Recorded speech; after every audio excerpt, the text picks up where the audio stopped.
Sebagai upaya mempercepat herd immunity atau membentuk kekebalan imun kelompok di Provinsi Sumatera Selatan, pemerintah terus mengejarkan program vaksinasi COVID-19 terhadap masyarakat.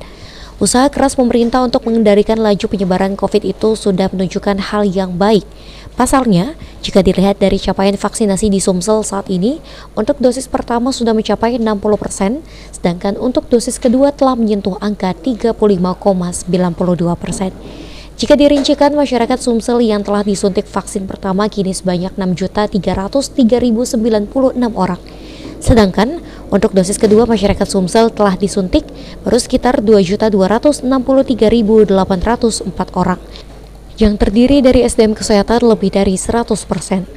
Lalu pelayanan publik lebih dari 100% dan untuk lansia sudah 42,35%. Kemudian untuk remaja yang sudah divaksin sebanyak 648.510 orang atau menyentuh angka 76,59%, serta masyarakat rentan umum yang divaksin sudah mencapai 49,50%.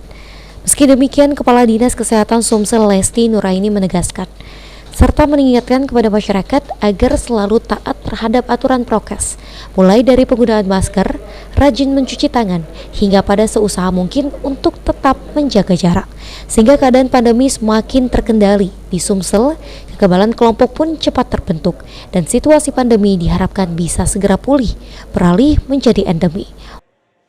Kita tetap harus menjaga patuh disiplin terhadap protokol kesehatan. Hanya itu kuncinya.